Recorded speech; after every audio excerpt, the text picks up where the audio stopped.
So I don't want people to get confused of, hey, I'm coming in this industry, I'm going to be a freelancer.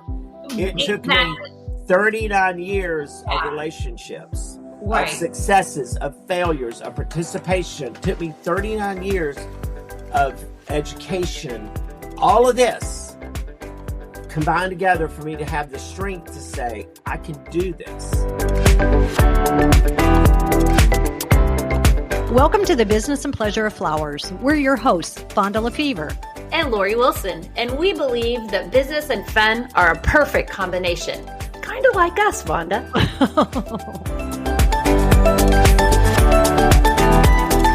Good morning, Lori. Good morning. You know what? It's my birthday. I know. I was going to say happy birthday, Lori. Woohoo.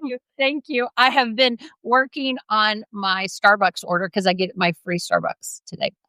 Oh, how exciting. Well, speaking of exciting, I know it's your birthday, but the person who makes me laugh more than anybody in life is with us today. Marlin Hargrove, thank you for joining us. So excited. Marlin's here. Let's make some fun. Yeah. We're going to have a great birthday morning with Marlin. Oh, there we go. Well, Marlin, if other people have listened to the podcast, they know that Marlin joined me and the group of 18 of us on our trip to the Netherlands. And we had such a fabulous time. I just thought it was going to be just a pretty trip. And it was a gorgeous trip. I've never seen that much beauty in my life. Right. But as you've said on your podcast earlier, it was the moments in between. It was the bus. And you took me back to high school trips on the bus, when you travel to a football game. And it wasn't about the football game. It was truly about the bus ride getting there. And so here we are on this bus again. And he's such a mix of personalities. And it was just so, I cherish those bus moments. I really do. Yeah, me too. Because I think when we were at the pretty part, we were all in our own world looking at the pretty from our own eyes. But when we're in the bus part, it was just the fellowship. It was amazing. Amazing. That was a byproduct. I didn't know that was going to happen. And but the byproduct is one of the most memorable that all of us will have. I'm amazed by byproducts anyway. I'm like, oh my gosh, that really happened. And I got to know people that I had no idea who they were. I got to know people that I've known for years on the surface level. I got to know them a little deeper. And then there were some people that I've known for years and have been friends with for years. Reminded me, oh, this is why I'm friends with these people. Yeah. You know, right. I wish everyone could be on that trip with us, and I will take that memory with me forever. So, yeah. How many people went? 18. Okay. 18 plus, because we had our bus driver who was very sweet, and we had our tour guide who was the infamous Kiki, who was, God sent her to us. Yeah. And he brought us to her because she was a trip. And you think about it, you're like, okay, we've hired a tour guide. You're like, okay, here we go. The stories she told, the way she told them, she had a heavy brogue. And so some words I missed, but some of them I caught. And I'm like, is that what she said? It just, she just was priceless. And I thought, we could not have had a better, that whole, everything. Nothing went wrong on that trip. Nothing. Absolutely nothing went wrong on that trip. And she got off that bus crying because she said we were the best group she has ever had. And we loved her by the end. We were just crying. And she said, it's the very best group I've ever had. Yeah. I hope y'all left her reviews. We left her reviews. We left her some money. Yeah. We left, those Google reviews up for Kiki. Because she supposedly have a child, but we're not really sure. She had a special needs child. We thought, now, is that what all tour guides say? I mean, is that, we learned that early on. And my friend Carl, who was with us, like, no, I really talked to her. She really does. She really has one. Well, Carl's a soft heart anyway. He'll believe anything. And so I thought, I'm going to believe it. I believe Kiki. I believe it. Yeah, I do believe her. I did a little deep dive on her. And there's a child. So she has a child. Yes. She has a lover. And lover who has a 4-star restaurant. Yeah. Yeah. So, look at Vonda. I love saying that because I remember that moment when she was talking about something that she says, and my lover. Yeah. And we all looked at each other. What did she say, lover? That reminds me of the Saturday Night Live Will Ferrell skit. Absolutely. She was a definite Saturday Night Live character. She was fantastic. Kiki, if you're hearing this, we love you. Keep it up. Did you get connect with her on social media? I'm connected, but she told me she doesn't dive into that very much. Okay. So she's now just going to be a lovely memory. She's going to be a great memory, and I hope that we impressed her as much as she impressed us. So yeah, I know you did. No doubt. So, Lori, I think you have questions for Marlin, and I'm very excited to see what you're going to dive in and ask Marlin. I do. And so here's number one. I just wanted Marlin on because, again, I love a funny person too. So we could go on for 3 hours. First, Marlin, I want you to tell our clickers what you told me the first time you met Lori. What you thought. Your first impression of Lori. Well, I judged your FCI you judged video. Me. Yes, you judged me. I don't judge much, but I'm good at it. And I believe you were wearing beige. Ooh! This was for your PFCI. Your PFCI. Oh, I was wearing stripes in was my it PFCI stripes? video. Like pink. Was it? Well, it came off soft. You were wearing soft tones. Soft tones. Very, very... Very, what's the word? Very sophisticated. Yes, that's me. And very sophisticated. And educated and all the good things you want to be in a video where you're being judged. Excellent job. A great speaker. Great speaker. Thank you. And then I'm hearing this podcast and I'm like, where'd that girl go? Yeah. But I understand you were being your professional self, which I appreciate, and that helped you succeed in that task. And we're very proud to have you in the family. And then I'm probably more proud to have you in the authenticated, the real me, the real you. I mean, because that's a fantastic family too. It's just the people that can actually be themselves. Yeah, and I think we could all end up crying every day if we wanted to, but so you might as well laugh through it. You might as well just smile through it. And I learned that from my grandmother. I learned it from my dad. You just got to smile through it. Everybody's got their thing, Yes, 100%. We don't always have to bring it to the table. So you got to smile through it. Right. Yeah. I will tell you that video, of course, was for PFCI. And that was during COVID, right? When Ellie and I got our PFCI. So we had to record it. And so what I sent was just recording. It was on one of our programs we did. However, and Vonda can confirm or deny this, when I am presenting live, I am very much my authentic self. I mean, we break into song. I am very much more weird and normal. You're not weird. I call myself that. People say, don't say that about yourself. Well, sometimes it's just the perfect word. It really is the perfect word. Yeah, it really works. And I think song is great. I mean, if we had more room, we could have 5, 6, 7, 8 and break into the dance. I'm all about it. Whatever we need to do. Yes.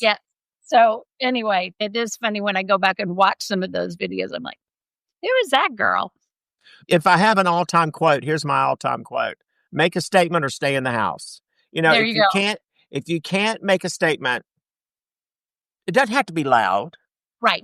Make your statement or stay in the house, and I do believe that. So I like that. Some days you do feel like just staying in the house. Absolutely. And it's fine, but you can make your own statement to yourself. And you need those down times. So the other times when it's time to sparkle, you're bright. You got to have it. So That's right. I love it.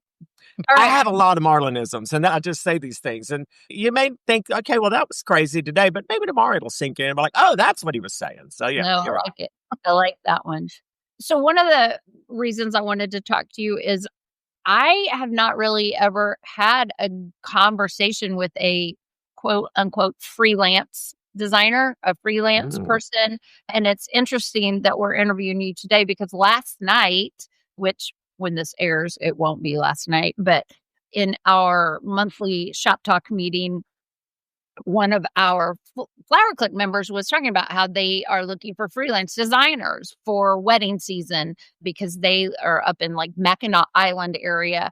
And she was like, do I hire full time or do I just do freelance? So it would be this big conversation. And I'm like, oh, wow, weird. I'm getting ready to interview somebody who freelance. What does go through the mind of somebody who freelances? What are the pros and cons? But before we get into that, what is your story? Because you haven't always been just freelance.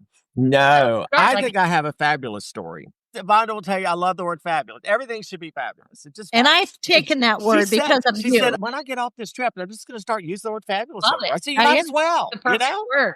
Perfect it's word. fabulous. You know what? I did the math, and I think I am at year 44 in this industry. Wow. I started in high school in this flower shop that my uncles worked in, my dad had worked in. They had a greenhouse, and they always needed schlep help, just greenhouse help. Yeah. So when I got to college, I won't make this long. It's a traditional journey on that. I got to college, and I needed a job, and I thought, well, I'll just go down to this little flower shop that's a block down from the college. And I walked in, and I'm going to call them old people. They were probably my age now. Yeah. Right. To me, they were ancient. And I was like, hey, are y'all hiring? Because that's what you did back then, Yeah. And I didn't have a resume. We didn't do resumes. Just And I just kind of hit it perfectly. They were older. And I know now they needed a back. They needed somebody that would wash buckets and would tote this, process flowers. They needed all that person. And I literally thought I was walking in as a designer. Because I was like, oh, yeah. And they asked me, and I didn't lie, have you worked in a flower shop before? And I said, well, yes, I have. Because I had. You had. Mm-hmm. They hired me kind of, then I know the processes. Sure, well, I did. That part was a lie. I knew the greenhouse part. I didn't know about the floral part. Okay. Because back then, flower shops had greenhouses. You grew plants, you grew flowers, you cut flowers, you sold them. So it wasn't like it is today. And so they hired me. And like the next day, they gave me some flowers. And I can vividly remember this. It was some peach roses, some white daisies, and a basket that was tiny, tiny little thing. And I thought, I don't even know if it had a liner in it. But I put this block of that green stuff in there, which I didn't even really know what it was, the floral foam. And I made this arrangement and put it in they said, well, just put it in the cooler and we'll see if that sells. And they were just being kind. They knew it was never going to sell. It wasn't going to work. So they knew then that I had kind of fibbed my story and did not know how to design. However, the guy that hired me, Bill Holloway, and he was a horticulture graduate from University of Georgia. He was so kind and noticed in me, hey, I think this kid can be something. I think we can do something here. And he walked me bit by bit by bit by bit of the do's, the don'ts, the yes, the no's, the tries, the fails, the principles and elements. He walked me through all of that educational theory part of floral design. And also I was a delivery guy too. And I thought this delivery thing, I don't think I like this. I don't like looking for these houses. It was Statesboro, Georgia. It was a tiny little town. And so I know now delivery is one of the best parts of our job. Right. Where I used to get on the elevators in buildings and be embarrassed that I was holding flowers. Now I get on the elevator and I love the conversation that strikes up. But I didn't know that then. And so I thought, I want to learn something so I don't have to do this delivery mess. Well, I was still going to be the low man on the totem pole. So I was still going to have to deliver. And I finally grew into what that was about. But he just cultivated me. And of anyone in my career, I'm so grateful that I had that opportunity for someone that was willing to teach and teach me properly. He sent me to schools. He sent me to conventions. He sent me to educational programs. He sent me everywhere he could send me. And in 3 or 4 years, I was winning contests and I was thriving and I was moving and shaking and doing. And it was great. And I was a bigwig in my head. I'd made it. I was finally a designer, whatever that means. And then he turned me over to his customers. It was a great experience. And I stayed there. I stayed there probably longer than I should have. I worked for him for 12 years. I graduated college and I stayed at the flower shop because I was like, I got a career. All my friends were going off doing their computer jobs, starting off at $60,000 and $80,000 a year. And I was like, how? Yeah. And I was not. And some days I still might not be. But anyway, I was like, no, I'm going to stay. My dad always told me, you spend the majority of your time at work. You better love it. So that's how my career started. I left Statesboro after 12 years there, moved to the big city of Atlanta because I needed to be in the city. Yeah. And I discovered the only difference there was I made a little more money and we put things in glass vases. That's the only difference. We didn't use a lot of foam. We just used glass vases. And I'm like, well, there you go. I stayed in that shop for 6 years. I left there, went to wholesale. I did wholesale for 9 months. My bad pregnancy, that's what I call that. Okay. That's the hardest work I've ever done. The Wow. hours are cruel. Yeah. The management of people you work with, the management of customers, the management of the product, all of that was just really difficult. That was not where I was supposed to be. That led me into working with, I started with Klein Ribbon, then McGinley Mills Ribbon. It led me into on the hard goods side. And so I've been with hard good manufacturers for over 30 years or most. So doing design work for them. I didn't know that was an avenue. I didn't know that was part of the deal. I thought you were just a designer. You just dealt with fresh flowers. Yeah. But then I realized there's a whole nother side, the other half of our industry. And so, I delved into the ribbon world when nobody else really was. I don't want to say I pigeonholed myself there, but I may have stayed there longer than I should have. I don't know. I'm a firm believer now, and I'll get to the now part of that. I'm a firm believer we are given what we're supposed to be given when we're supposed to be given that task. We're given that challenge. We can either accept it or not. If we don't, it's going to be, you're hitting the wall every time. And if you are, the doors just keep opening and you just keep progressing. So one thing led to another, one connection led to another, one person led to another. And that got me to where I am today, where I am that I made the decision to become a freelance designer.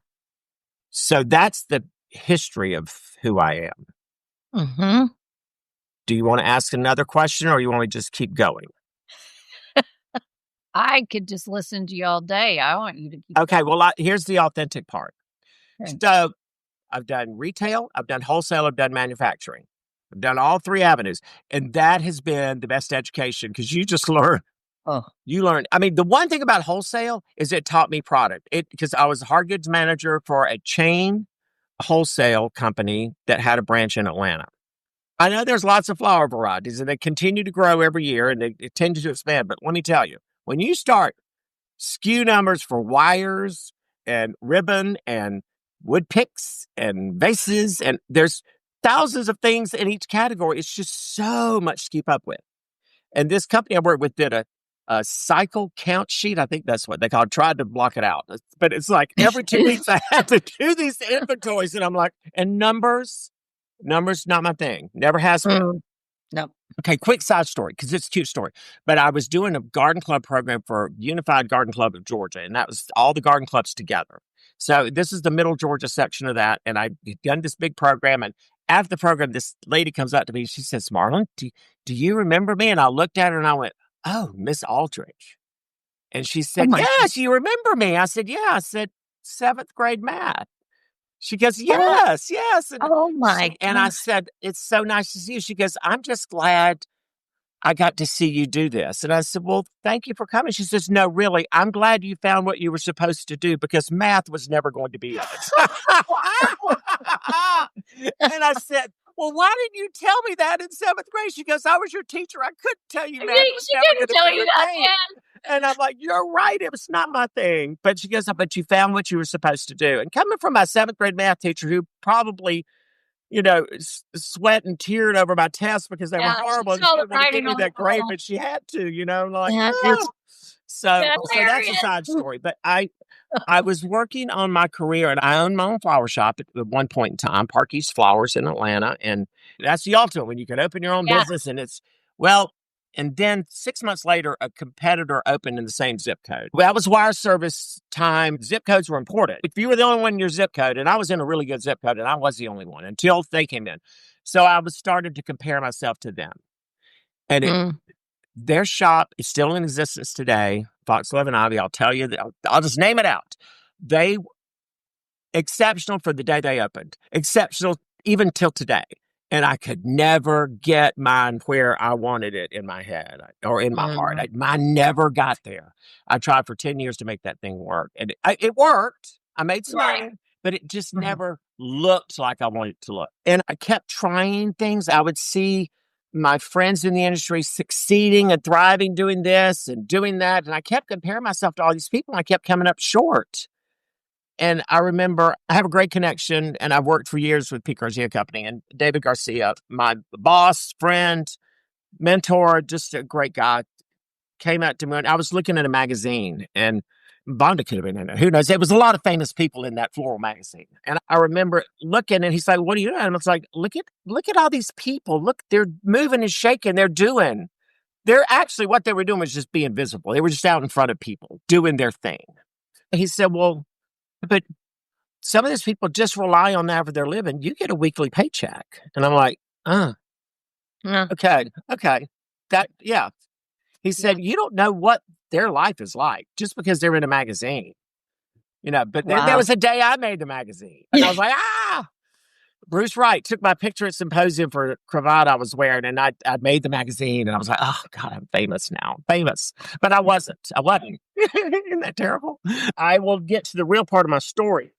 During this whole time, basically when I moved to Atlanta at the last day of 1999, and things kicked in from there, I guess, big city living, I have always had a struggle with addictions of some sort: clothes, people, money, whatever it may be. I have a very addictive personality, and that led me to a good 20-year struggle with drugs and alcohol. So when I'm comparing myself to people and I'm saying I can't be this, I was actually right. I could not be any of that, because I couldn't be me. I could not allow the public to see me because I didn't want to see myself. So I didn't dabble. I'm not a dabbler. I'm a diver in. I went all the way in. Yeah. All the way in. And it affected my career. It affected my life. The majority of that time I was working for a Pete Garcia Company, and they were so kind because they've helped me, and they've done a lot of great things for me. One of the greatest was August the 12th of 2011, and they fired me. And I remember calling David saying, "Please don't put out a letter yet." I called him that afternoon, and I lived like a mile from the office. And I said, "Please don't send out a letter. I don't want the industry to know." And he said, "Well, I got to say something. You just didn't disappear." Right. Yeah, I was just so ashamed because I'd finally gotten caught. I thought I was living this very successful life, high and drunk, and I wasn't. So we got over that initial part, and every year on August the 12th, I call David and thank him for firing me, because I said that's the greatest thing that ever happened to me. I disappeared from my life. That was the stamp that showed me I had disappeared from my life, and I had disappeared from my people. People thought I was just gone, and because I had shown up at people's shows to do shows where I didn't need to be on stage.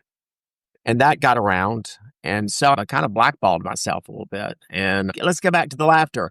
I'd hide behind the laughter. I'd make people laugh. And so at that moment of being fired, I took a look at my life, and my sweet dad, he's such a kind soul. He's the nicest person I've ever known is my father. And he said to me, "Well, son, what are you going to do with the rest of your life?" And he didn't finish the sentence of, "since you've screwed this part up." Right. And I think, what a brilliant man. And so I said, "Well, Daddy, the only thing I know to do is," I'd gone to church 10 years earlier. I'd visited a church. And I remember that in the bulletin, they had a CMA, Crystal Meth Anonymous meeting. I'm like, oh, they witnessed to the druggies. Yeah. There you go. In my judgmental form, they witnessed to the druggies. That's what we do. And I said, I guess I'll call that church. God reminded me of that 10 years later about that bulletin. Right. That's incredible. And the only reason I went to church that day, this is so superficial. This is such addict behavior. I had a brand new suit that I had just bought on sale because it was in the summer sale. And it was the last Sunday of the summer that I could have worn that suit before we switched over to fall. And so I thought, I've got to get this suit in this year. So I went to this church. I totally understand. I went to this church because after that, I had to pack up my white shoes and my tan suit, and I couldn't wear it until next season. Right. Valid reason. I think so too. Well, and that's the God part of it. Yeah. As crazy as I was in my head, Yeah. And I got to that church and I saw that bulletin, and that church helped save my life. So I went into recovery. I've stayed in recovery. I'm active in recovery. Recovery is the major part of my life because they taught me without recovery, I have absolutely nothing.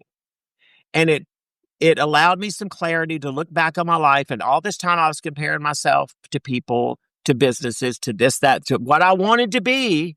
Right. And I realized, oh, wait a minute. The only reason I'm not who I want to be, this person, was me. That was what was stopping me, was me. And I had the power to change that. So I know that I cannot put a drug or a drop of alcohol in my body, or things will change drastically for me. Yeah. And that's the greatest lesson I've ever learned.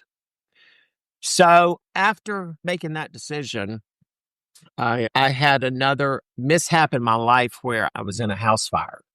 The story, it's like Kiki. Kiki always told these great stories on our trip, and then she'd end into some tragic moment. But so I was in this. No wonder you and Kiki Vonda. I was in this house fire, and I got caught in the house fire. The building collapsed on me, and I was burned over 60% of my body. So I was in this coma for about 3 months. Oh my! Come out of this coma and I can't use my hand. I can't make the connection between my brain and my fingers. They put a fork down and I knew what the fork was for, but I couldn't tell my hands to pick it up. And I'm thinking, okay, I can't use my hands. What is that going to be about? So I went through OT and PT and relearned how to use my hands, how to connect my brain to my body. And so I thought, well, my career could be saved. Now, what we say in recovery, you can't save your ass and your face at the same time. So I decided it's not very important to save my face. So I have stayed, and with that decision, again, I tell this story not to freak people out, but instead I say it loudly so that others who are suffering quietly can realize there's an avenue, there's a way. Yeah. And there's a lot of ways. Yeah. But the first way is to get the hell out of your own way.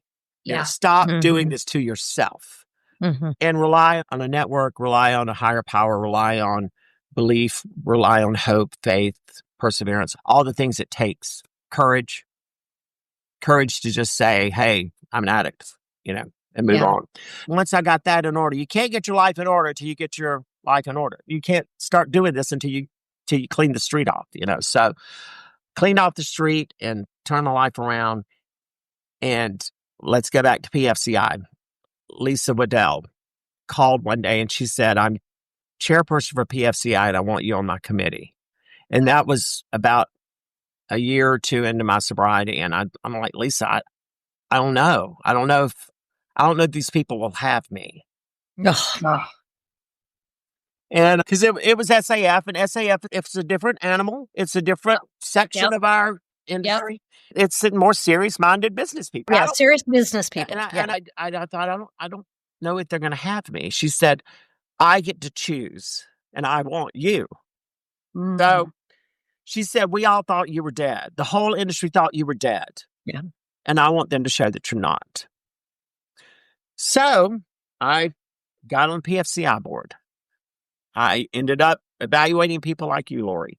Stayed on that board for 6 years, got off. They asked me back for 2 more years later. And so that was my foray back into the industry, back into where I wanted to be. And I realized those people in that magazine, those people, all those things I was comparing myself to, I was already there. I just had to wait my turn, and I got my turn, and I'm in my turn.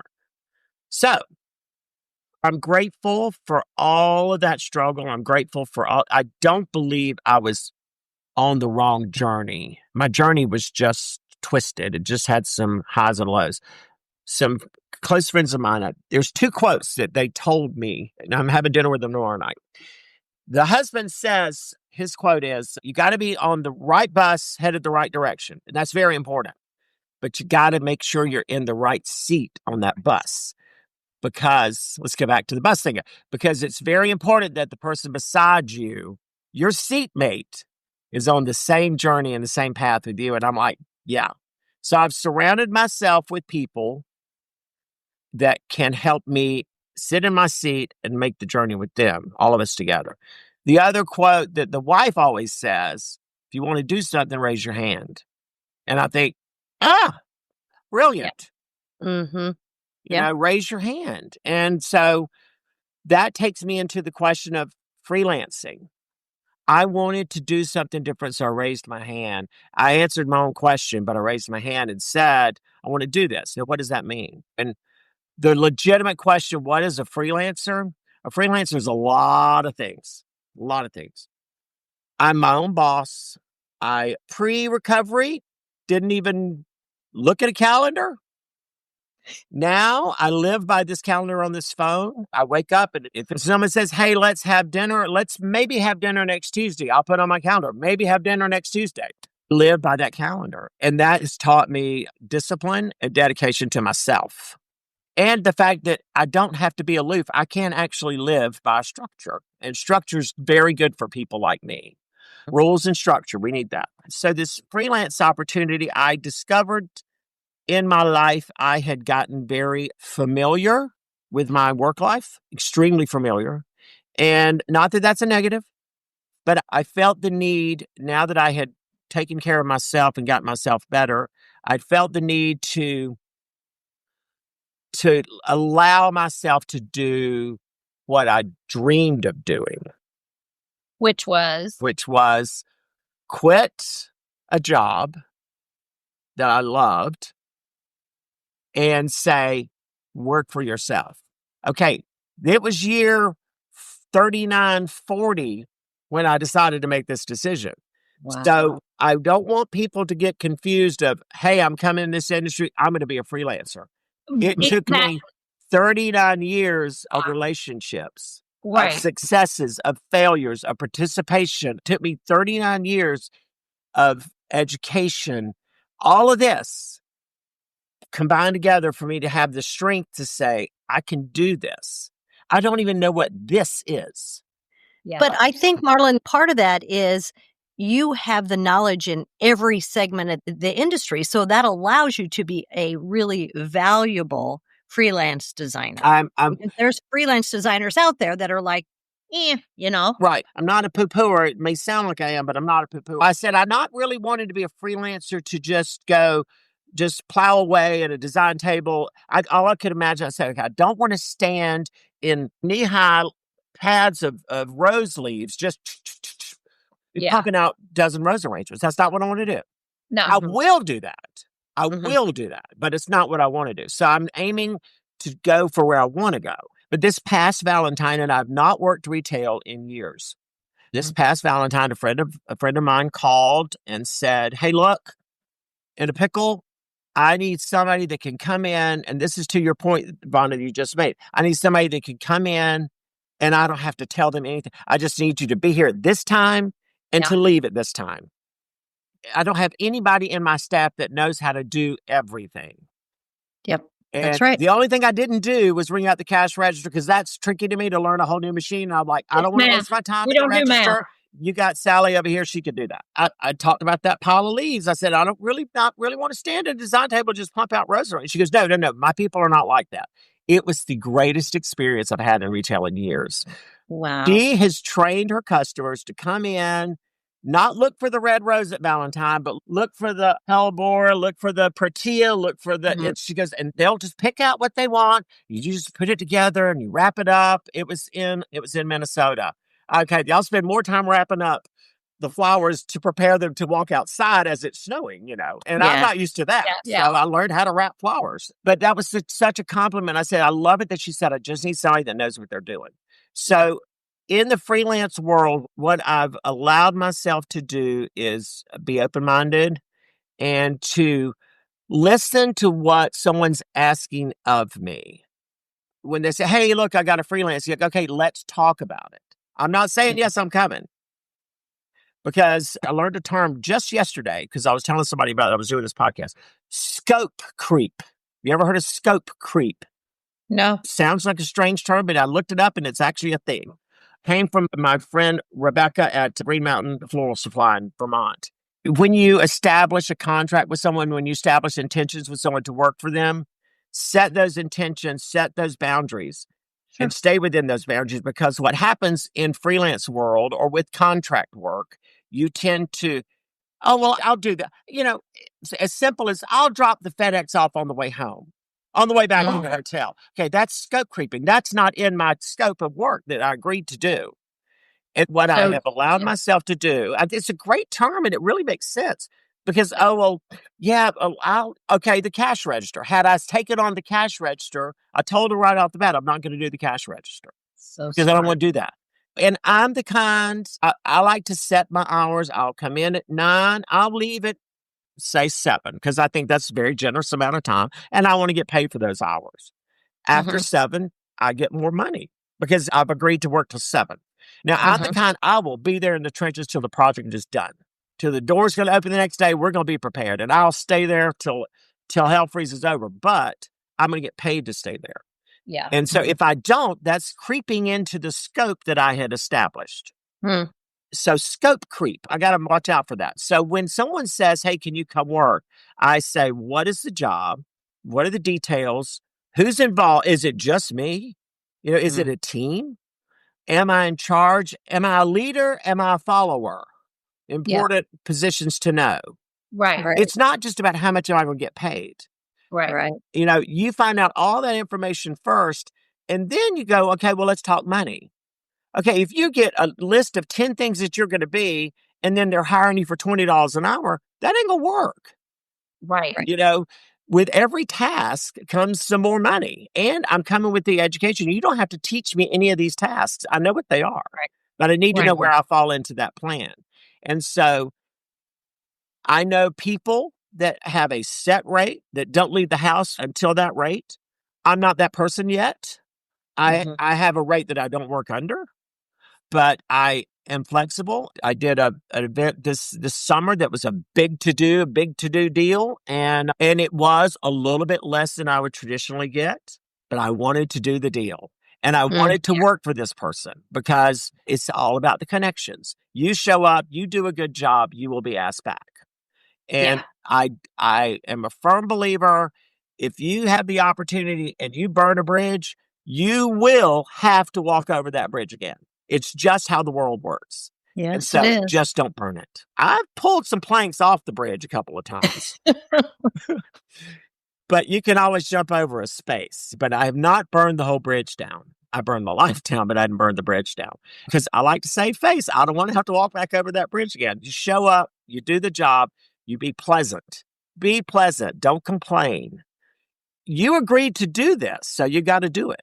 And finally, so that's all the planning part of it. Don't sell yourself short. If it's a job, not that anything's beneath me, but if it's a job that I am overqualified for and you can hire somebody a lot cheaper, then you do that. Well, I don't blame you. Do that. But I want to do what I want to do, and I want to bring my best me to it. So if the job is not bringing my best me or doesn't allow me to shine and sparkle, I'm probably not interested in it. The biggest lesson, the biggest freak out lesson that I learned was, I remember day 2, I had resigned my job at Garcia's in December. And so we're starting a new year and my new company was happening. MarlinHargroveDesigns.com started. Okay, I was working for myself January 1. Well, January 2 and 3, I wake up and I look at the calendar and there's nothing on here. I'm like, okay, well, didn't plan that very well. And because I just kind of resigned and I gave them plenty of notice, but I kind of resigned and I just didn't make my plan and I was freaking out. I'm like, there's no money coming in today. What am I going to do? And like day 3, I remembered, if God can get me through addiction, I got this. I will be taken care of. Chill out. Don't freak out. Make plans. Protect yourself. Promote yourself. Hardest thing in the world to self-promote. Yeah. But it's not an arrogant promotion. Just promote what you do. And what we do is good. And I have experience, so promote that. So day 4 or 5, I gave myself some grace and said, just wait. It's going to happen. And then a couple of weeks later, I got this job. A couple of weeks later, I got connected. I walked into the wholesale house, saw a friend of mine with an event company. I have not seen him in 15 years. He's like, what are you doing? I said, well, I just opened my own company. I'm freelancing now. He said, great, here's some dates. And I'd worked for him before, so I knew what it was. And that's the God moment. You're like, wait a minute, that's okay. That's the This is the God. provision. This is That's what's the supposed to provision. happen. Yep. Mm-hmm. And then a friend of mine said, well, finally, you can come work with us at this Christmas gig. And I love Christmas decorating. And so I thought, well, okay, well, that'll be a house or two here. Well, no, it's a company that does installations in the buildings all over Atlanta, in the big skyscrapers, these big installations. And I'm like, this is fantastic. So when I look at the calendar now, this January I'll be starting my 5th year. And I look at it and I'm like, I do a good bit of event work, hospital fundraisers, home events, some weddings, not a lot of weddings. The wedding business, there's like a whole nother set of designers here for wedding business in Atlanta. But I do some weddings and I'm cool with that. It's more corporate events in the spring. Right now, the summer is taking a little dip because it's what happens in the industry. We take a little dip, but I've got time to participate in AIFD Symposium. I'm going to SAF on the design team this year. I'm very excited about that. I've never done that. Raised my hand on that. Raised my hand because I wanted to do it.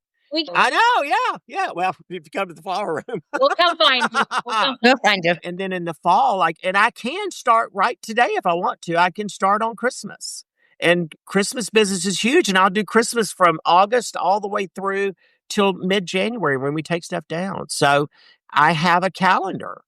And I've also, I didn't know I could do this. This was actually last year, so year 3.5 or so. I started contacting people, and I contacted my wonderful friends, Green Mountain Floral Supply again in Burlington, Vermont. Great people. And I said, you know what? When I worked with McGinley would pay me to go do their showrooms. And so we got a good relationship going. I contacted, they were in town for the show, and I contacted them. I said, let's just talk. I said, what if I come back and do y'all's showrooms again? I haven't done that in years. And I loved the people and they loved me. And he says, oh, we could do like a sports contract. And I'm like, what does that mean?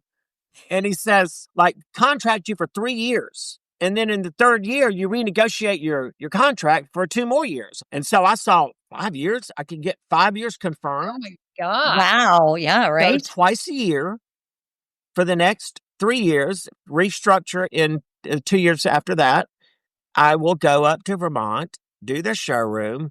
I'll do an educational program. I had dinner with them last night. They were in town and they're like, we think we want to expand our education. So you don't know where, this is not scope creepy. This is scope fabulosity. You don't even know where the scope is going to go. But they know if they expand the scope, they have to pay for the scope and they don't mind. They know the return on the investment. Mm-hmm. And they know the value. And I am an investment. And so I've learned to invest in myself. And if I can invest in myself, then other people invest in me. Ask me something else. Ask me something poignant. Well, first, that was a lot.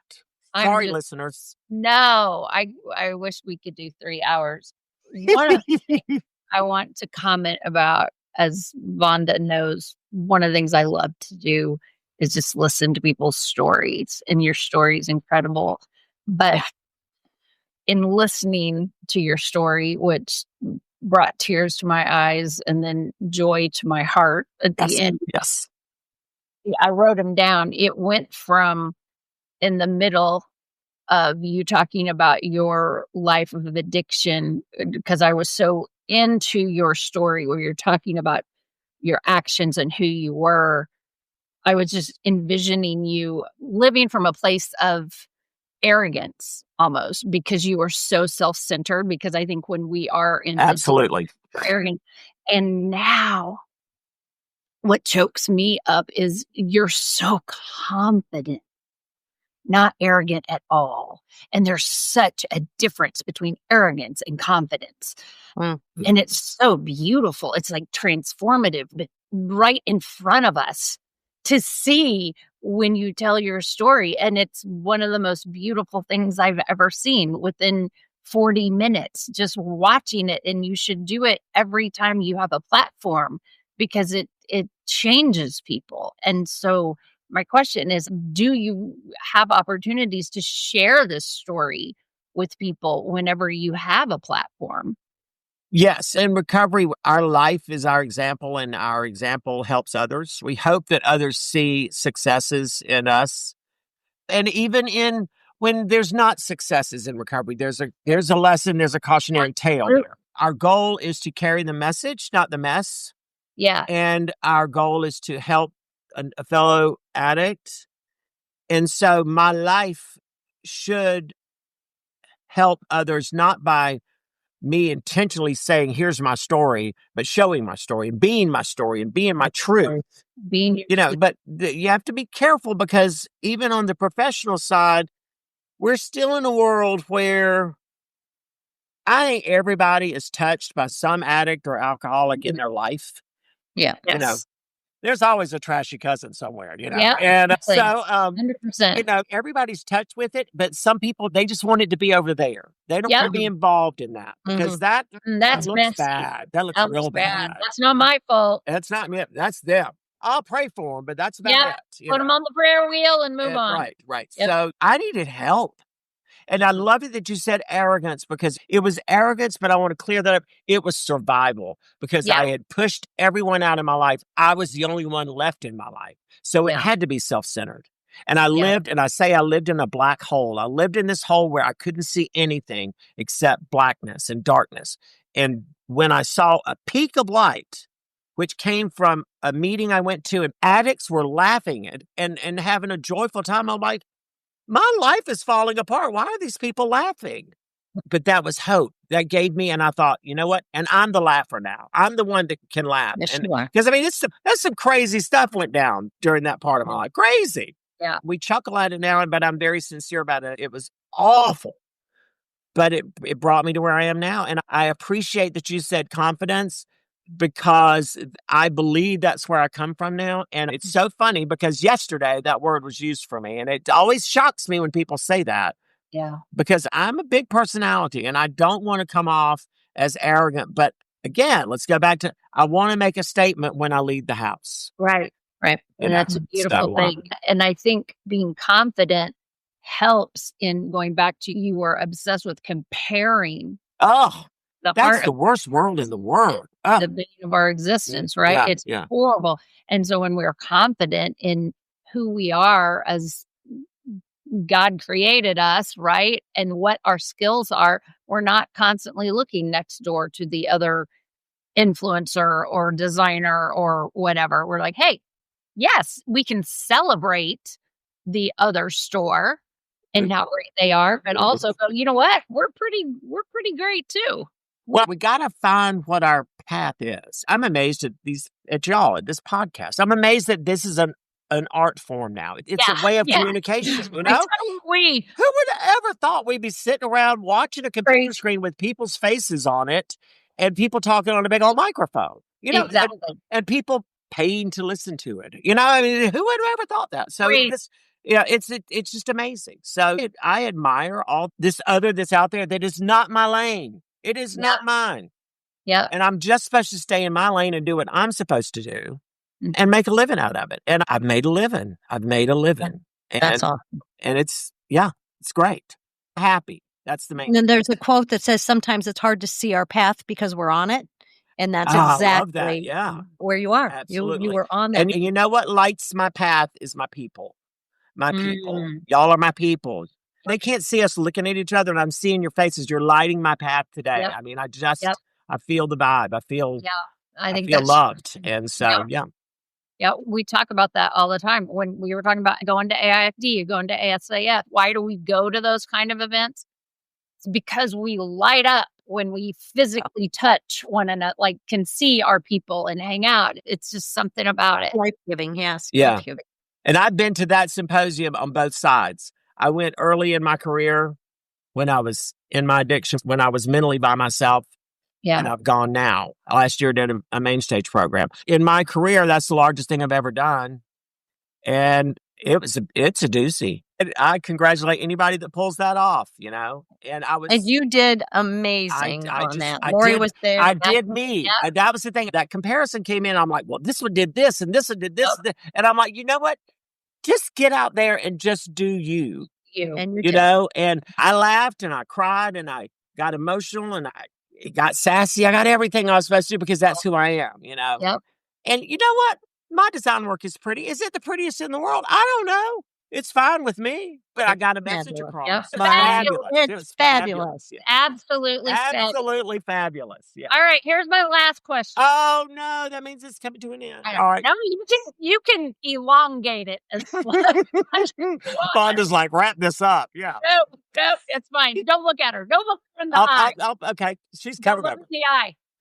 How do you stay inspired and continually grow in this industry? Because like you said, you've been in it 44 years, and I look at you and Vonda as like the seasoned designers and that people look at to be inspired. So how do you keep getting more education as one of the top educators in the industry? It hit my heart right when you asked that question. How do I stay inspired? First off, I would say I don't have a choice. I have to stay inspired. For me personally, my makeup, I have to stay inspired and engaged. I get my inspiration from the people. Even when we were on our Holland trip, when we're looking at fields of flowers that are just growing, and you realize there's no real design to that. There's just rows and rows and rows of beautiful blossoms. But that's how God wanted it. That's what it's supposed to be. We don't have to go in and worry about any principles or elements when you're looking at a field of flowers, because that's just how it's supposed to be. True. So that's inspiration. Mhm. Just to go back to the simplicity of it is what it is. That's just what beauty is. And my inspiration, there's some things that I see folks do, and I'm like, well, that's amazing. And then I think, but it looks like it may have taken them a half a day to do that. Okay, I don't have a half a day to do anything. Right. You know? You and me both. Marlon, I love that. That is Vonda. And I'm like, that's fantastic. And you're going to sell that for, Right. non-sellable. Yeah. $2,000? Yes. No good for me if it's a non-sellable. And I'm not driven by money, but money is a big factor. You got to have money to live. I didn't do this just for health. And so I am inspired by connection. Go back to our trip again. We were on with Sharon and Tim McGuckin. I have known Sharon McGuckin probably longer than anyone I've known in this industry. I remember we met her back in Georgia State. And we've been friends this whole time. She has seen me thrive and fall and come back and swim and against the grain and everything. She's seen everything in me, and she's still my good friend. And she still loves you. And she still loves me, and she still knows me. She's always known me. And I look at that and I think that's inspiration, that someone's going to stick by my side this whole time. And I'm inspired by color. And it's so funny because I have on my Flower Click sweatshirt, which I adore. And every time I put on lavender, people have been like, do you feel okay today? Something, maybe lavender's not my color. But we better get him a different color. No, Lori. when I put this on, though, it's a strong lavender. It's not a weak lavender. And I'm like, I can pull strong lavender off, but weak lavender makes me look ill. And so I wear this with pride, and I'm inspired by things I never paid attention to when I was living in my self-centered world. Mm. Yeah, that's beautiful. So, yeah, my eyes are real open now, and I'm humbled and finally learning it's okay not to know everything. I know what I know, and that's all I know. And I've got plenty of room to learn some more. I always talk about the youngins in their techno world, and I think that's fabulous. If they could do that all they want to. And I love it when I have a phone problem and I could stop a 12-year-old on the street and say, hey, what's wrong with my phone? I don't even know them. And they 6 clicks later, I'm back on track. Thank you, young man. And they get a kick out of that. I've stopped people. I don't care. Tell me what's wrong with my phone.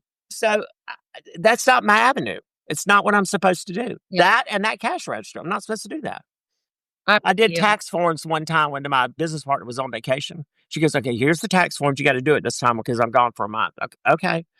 That never happened again. Ever, ever, ever. This is back when we had to fill it out by hand. She said, okay, that will never happen again. You are not going to do the tax forms. I'm like, no, I don't do that.